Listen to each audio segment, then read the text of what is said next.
गौ माता ने ये बताया कि इंसान कौन से पाप करने से गरीबी की ओर चला जाता है। गौ माता की इस अद्भुत और पवित्र कथा को जो भी व्यक्ति ध्यान पूर्वक सुनता है उसके जीवन में से सारे कष्ट और दुखों का नाश हो जाता है, हमेशा हमेशा के लिए नाश हो जाता है और उसे अपने जीवन में कभी भी गरीबी या समस्याओं का सामना नहीं करना पड़ता। प्रिय दर्शकों, ये कथा आपकी पारिवारिक परेशानियों का समाधान बन सकती है। इस कथा को मात्र सुनने और देखने से आपकी परिवार की सारी समस्या दूर हो सकती हैं। नमस्कार प्रिय दर्शकों, जय श्री राम। कथा को आरंभ करने से पहले मैं आप सभी से एक निवेदन करना चाहती हूँ कि गरुड़ पुराण में लिखा है कि अगर कोई भी व्यक्ति कथा को या फिर शिक्षा को बीच में छोड़ दे तो वो इंसान के पाप का कारण बन सकती है। तो कृपया कर आप इस कथा को बीच में ना छोड़ें और अंत तक जरूर देखें। फ्रेंड्स, अगर आप एक सच्चे सनातनी हो और राम जी में आस्था रखते हो तो इस वीडियो को लाइक करें और इस भक्ति चैनल को सब्सक्राइब करें। प्रिय भक्तों, आज की कथा बहुत ही हृदय स्पर्शी होने वाली है और आज हम इस कथा में ये जानेंगे कि गौ माता ने इंसान के कौन से पापों को उसकी गरीबी और उसके दुख का कारण बताया और ये भी जानेंगे कि ऐसे कौन से 3 लोग हैं जिनकी वजह से आपके घर में अशांति होती है। एक समय की बात है जब कैलाश पर्वत पर माता पार्वती और शिव जी शांत वातावरण में बैठकर पृथ्वी लोक के सौंदर्य को देख रहे थे। तब माता पार्वती भगवान शिव से बोलती है, हे नाथ, हमें पृथ्वी पर भ्रमण करे हुए बहुत समय हो गया है। मेरा मन कहता है कि आज हमें पृथ्वी पर जाना चाहिए। तब भगवान शिव मुस्कुराते हैं और कहते हैं, हे उमा, आपने सही कहा है, आज हम चलते हैं और देखते हैं कि पृथ्वी पर क्या हो रहा है। ये कहकर भगवान शिव जी और माता पार्वती पृथ्वी पर प्रकट हो जाते हैं और एक सुंदर से बगीचे के बीच में पेड़ की छाया में बैठ जाते हैं। वहां पर हर तरफ हरी भरी घास थी और वहां पर बहुत सारी गाय थी जो कि घास को चर रही थी। उनमें से एक गाय माता पार्वती और भगवान शिव के पास आके खड़ी हो जाती है। गौ माता विनम्रता से झुककर कहती है, हे प्रभु, मैं आपके दर्शन पाकर धन्य हो गई हूँ, लेकिन मुझे एक प्रश्न का उत्तर चाहिए जिसका उत्तर मुझे आज तक किसी भी नाई संत से ना फिर किसी भी ज्ञानी से उत्तर मिल सका है। तो मुझे कृपया करके इस प्रश्न का उत्तर दीजिए। तब भगवान शिव बोलते हैं, हे गौ माता, बताइए आपका प्रश्न क्या है। तब गौ माता ने कहा, प्रभु, ऐसे इंसान के कौन से पाप है जिनकी वजह से उनको गरीबी का सामना करना पड़ता है, और वे 3 लोग कौन है जिनकी वजह से घर में अशांति रहती है, और क्या इंसान को उसके भाग्य की वजह से ही गरीबी या फिर अमीरी मिलती है। तब भगवान शिव मुस्कुराते हुए बोले कि हे गौ माता, तुम्हारा प्रश्न महत्वपूर्ण है, मैं इसका उत्तर तुम्हें अवश्य दूंगा, लेकिन ये बात पूरी सत्य नहीं है कि इंसान को केवल उसके भाग्य से ही अमीरी या गरीबी मिलती है। इसके पीछे कुछ अन्य कारण होते हैं। तब गौ माता बोले कि प्रभु, मुझे इसके बारे में विस्तार से समझाइए। तब भगवान शिव बोले कि हे गौ माता, मैं तुमको इसके बारे में एक कथा के माध्यम से समझाऊंगा जिसकी वजह से तुमको अच्छे से सब कुछ समझ आ जाएगा। तब भगवान शिव ने कथा को आरंभ किया। प्राचीन काल की बात है, अवंतीपुरम नामक नगर में एक व्यापारी रहता था जो कि बहुत ही ईमानदार, परोपकारी और दयालु था। उसके 2 बेटे थे। उसके दोनों बेटे भी एकदम अपने पिताजी की तरह ही थे, दयालु और परोपकारी। वो अपने जीवन अपने दोनों बेटों के साथ बहुत ही खुशी खुशी व्यतीत कर रहा था। कुछ समय बाद उसने अपने दोनों बेटों की शादी धूमधाम से करा दी। उसकी दोनों बहुएं भी बहुत ज्यादा स्वभाव समर्पित थी और बहुत ही दयालु थी। वो दोनों मिलकर पूरे घर का काम करते थे। लेकिन जब छोटी बहू घर में आई तो मानो ऐसा कि माता लक्ष्मी जी ने खुद ही घर में प्रवेश किया हो। उस व्यापारी का व्यापार 2 गुना बढ़ गया था। छोटी बहू के घर में आने से उस घर में कभी भी धन या फिर अन्न की कमी नहीं होती थी। उस घर में हमेशा वातावरण एकदम शांतिपूर्वक रहता था और उस व्यापारी के दोनों पुत्र आपस में मिलजुल कर रहते थे और दोनों बहुओं के बीच में भी बहुत ही ज्यादा प्रेम भाव रहता था। घर का कोई भी कार्य करने से पहले पूरा परिवार बैठकर सलाह मशविरा करते थे, फिर अपना कार्य शुरू करते थे। व्यापारी का भी व्यापार दिन प्रतिदिन उन्नति कर रहा था, इसलिए उसने अपने दोनों बच्चों और दोनों बहुओं को बुलाकर कहा कि बच्चों, अब मुझसे ये व्यापार संभाला नहीं जा रहा है, इसलिए आज से मैं इसकी जिम्मेदारी तुम लोगों को सौंप रहा हूँ। पिता की बात मानकर दोनों पुत्रों ने व्यापार को अच्छे से संभाल लिया। ये देखकर व्यापारी को संतोष मिला कि उसके दोनों पुत्रों ने व्यापार को इतने अच्छे से संभाल लिया और उसकी दोनों बहुओं ने भी घर में बहुत ही ज्यादा शांतिपूर्वक बनाए हुए हैं। ये सब देखकर व्यापारी निश्चित होकर चैन की नींद सोता था। उसके सुखदायक जीवन से पूरे नगर वाले जलते थे। वो ये सोचते थे कि इस व्यापारी का जीवन कितना सुखदायक है। नगरवासी उसे जलते थे ये देखकर कि उस व्यापारी का व्यापार दिन प्रतिदिन प्रगति कर रहा है। उसके घर में ना ही झगड़े होते ना ही परेशानियां है। उसके दोनों बेटे मिलजुल कर रहते, उसकी दोनों बहुएं मिलजुल कर रहती है। उसका जीवन एकदम सुखदायी हो गया है।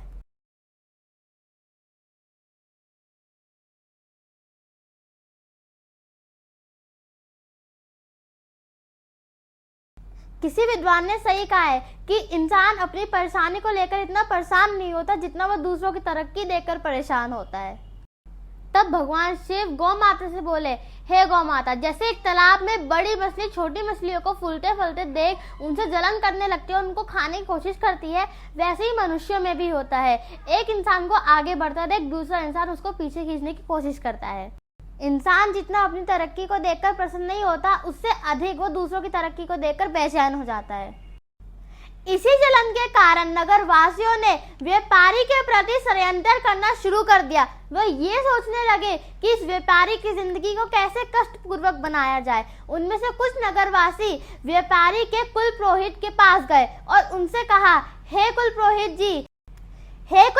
जी, आप अपने जीवन को परेशानियों से जी रहे हो, जबकि आपका जजमान ऐश्वर्य और वैभव से जी रहा है।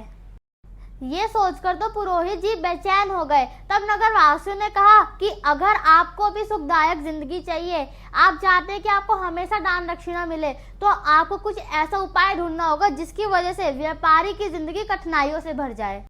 वह अपने बहुओं के हाथों से स्वादिष्ट खाना खा रहा है, वह सुख संपत्ति से जी रहा है। तब पुरोहित जी नगरवासियों से बोलते हैं कि आप सब ये मुझे क्यों बता रहे हैं, आपके कहने का मतलब क्या है। तब नगरवासी बोलते हैं कि याद कीजिए, व्यापारी ने आपको अपने घर आखिरी बार कब बुलाया था। अगर वह आपको पूजा के लिए नहीं बुलाएगा तो आपको दान दक्षिणा कैसे मिलेगी। अगर यही स्थिति बनी रही तो आपको और आपके परिवार को भूखा सोना पड़ेगा। तब पुरोहित जी ने सोचा, ये लोग तो सच कह रहे हैं, व्यापारी ने मुझे कई दिनों से अपने घर नहीं बुलाया है। उसका जीवन तो सुख संपत्ति से भरा हुआ है, लेकिन मेरा जीवन तो परेशानियों से भरा हुआ है। जब उसके घर में अशांति बने रहेगी वो तभी आपको बुलवाएगा, आपसे समाधान मांगेगा, आपसे हवन पूजा करवाएगा, आपको दान दक्षिणा देगा।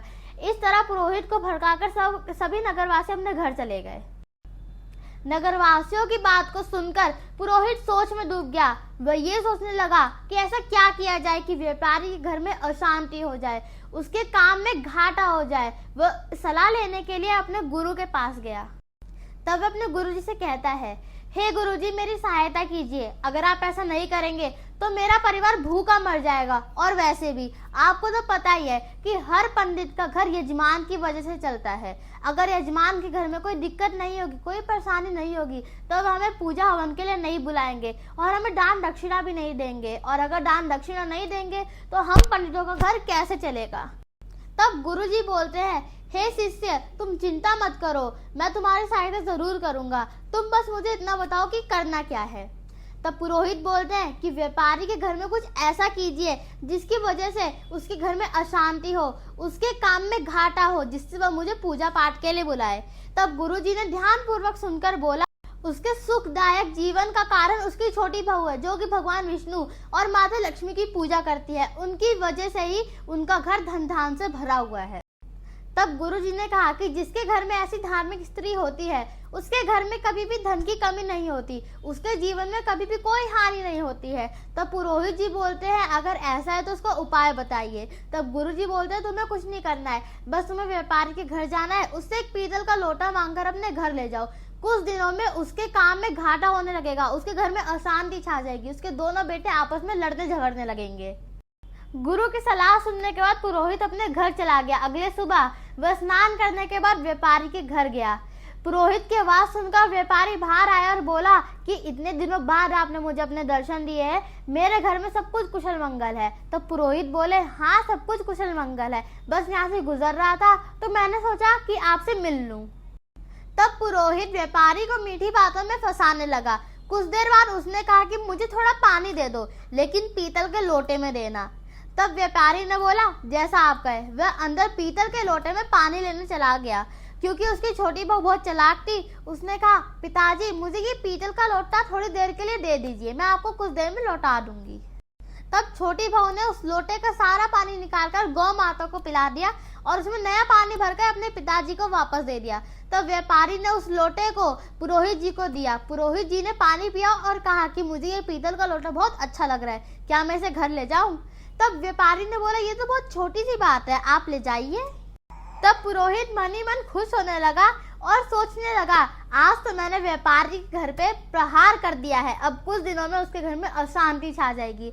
वो पीतल का लोटा लेकर अपने घर लौट गया और मन ही मन सोचने लगा बहुत खुशी से कि अब तो कुछ ही दिनों में व्यापारी के घर में अशांति छा जाएगी और वो मुझे अपने घर पर पूजा पाठ के लिए बुलाएगा, हवन के लिए बुलाएगा और मुझे दान दक्षिणा देगा। पुरोहित मन ही मन बहुत खुश हुआ और सोचने लगा, अब तो व्यापारी के घर में अशांति छा जाएगी, वह मुझे कुछ दिनों बाद अपने घर में पूजा पाठ हवन के लिए बुलाएगा और दान दक्षिणा देगा।